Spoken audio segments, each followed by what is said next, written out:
One of the things that happened to me quite early in my career that made me realize what was going on, I went to some basement with about 100 other bankers, and there were this semicircle of plastic chairs, and we all sat there, all men, and then...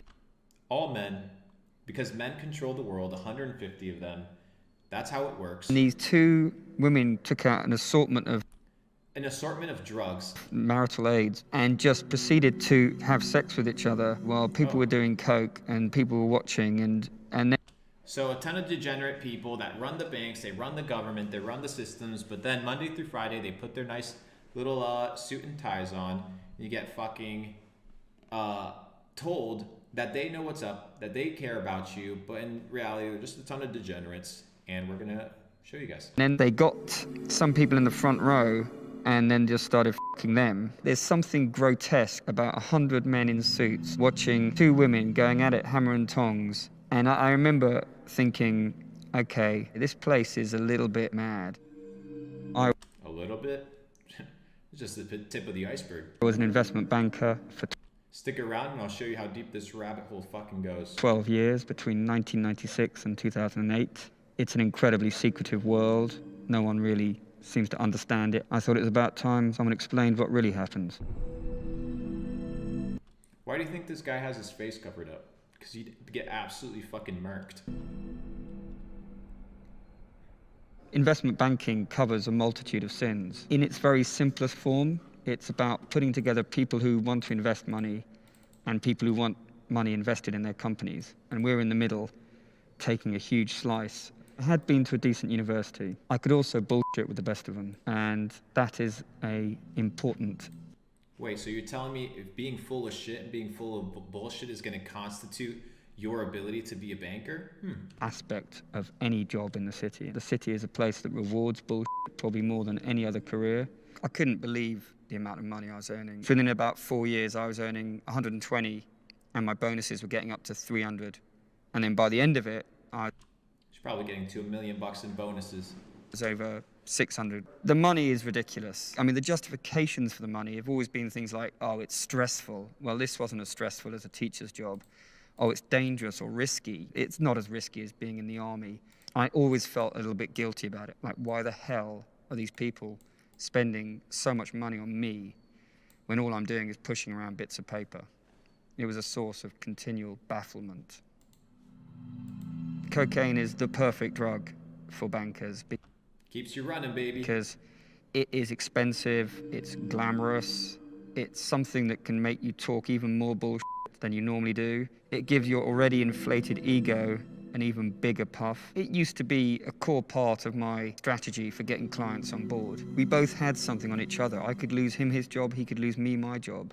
You know, That's the name of the game, this blackmail bullshit. You know, everybody's got shit on each other. Nobody talks because everybody's fucking corrupt. It's the name of the game. I used to come back from like an all-night bender, go straight into the office, and I would have to go on the mic in front of 200 people on the trading floor. One of the very first major presentations I ever did. I was doing it and suddenly everyone started giggling and I was thinking, what the f is going on here? And suddenly I saw this blood hit onto my white shirt. And I was like, oh my God. And I've got a massive coke-related nostril bleed all over my crisp white shirt.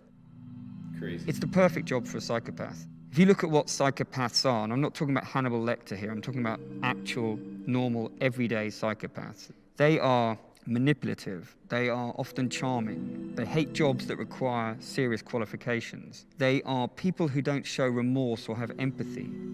They don't give a fuck, bro. These banks will steal from you. They'll liquidate you. They'll destroy you. They'll destroy your families, your dreams, and your futures. They'll get rich in the process. They don't give a fuck. And then somehow you believe that they have the best intent in mind for you when they control the entire US dollar supply. They control the markets, the gold markets, the bond markets, the commodity markets, the crypto markets.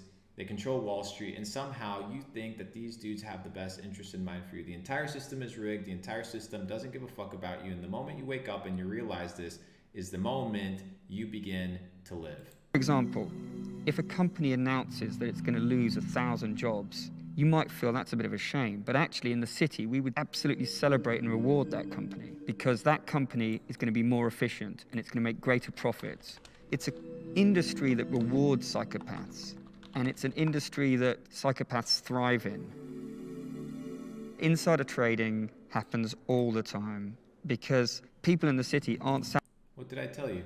satisfied just with their six-figure salaries and their six-figure bonuses. They No, they want more and more and more and more and more. want to get even more money. For example, during the financial crisis, there used to be rumors spread that this company is going bust or that this bank is about to have to ask the government for some money. And by doing that, these hedge funds were exacerbating the financial crisis, making it worse and worse. Do you think the financial crisis that we're in right now is organic?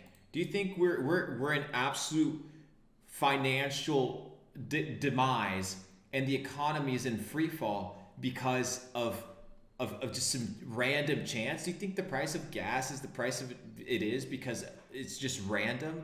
No, these guys organized, they fuck you, they don't care, And they by doing that, absolutely these destroy hedge you. funds were exacerbating the financial crisis, making it worse and worse and worse. But they didn't give a because they were making a buck for themselves, and they billions never of got found dollars. out because they could always claim they'd heard it from someone else first. So it's one of those crimes you never get found out for. The thing is about insider trading is people think it's like this victimless crime, but actually what it means is that a hedge fund, as it usually is, has bought some shares off Grand's pension fund.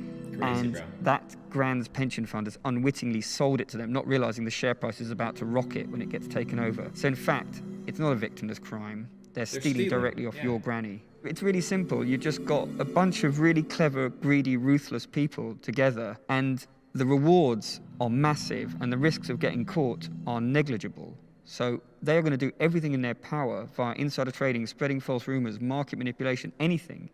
They'll just game the system to make a fast buck. And unless they really... They're scammers. The banking system is a scam. The entire US dollar is a scam. And the moment you understand that everything around you is designed to enslave you is the moment you start to wake up. Why the fuck do you trust Chase Bank? Why the fuck do you trust Wells Fargo? Why the fuck do you trust Bank of America? Why the fuck do you trust the Federal Reserve? Have you not learned anything about how the system works? sort out regulation, it will always be the case. I was playing... And it ain't regulation, bro. Because the guys that run the bank are the ones that lobby and control the entire fucking system. for the team that was on the side of corporations Spam that W, were you guys are raping learning something. this planet. And I was on the side of corporations who didn't give a shit about their workforce, but just gave a shit about their quarterly earnings figures. Kind of gets to you, especially if you have the kind of upbringing I had, which was fairly left-wing, religious, and I was kind of a hippie as well. You know, I used to tell young kids about what a terrible job banking was. And then when I described it, strippers, £1,000 meals, cocaine, bonuses of £500,000-600,000, they were like, tell me Sign me how up, I get baby. this job. It has changed. It's more about being a serious guy with 2 maths PhDs. They are still earning a lot of money, but not as much. Nowadays, there's limits on how big your bonus can be. It can only be a maximum of twice your salary, So the whereas back insider in my trading day, you'd get increases. 6 times your salary at the drop of a hat. It's no longer quite the playground for druggy lads having a ball anymore. And thank for that, frankly, because it's not right the way we used to behave. I think on my deathbed, that particular phase in my life, I will not be very proud of. I sold my soul to the shit. devil, basically. You heard that? But I did get a good price for it.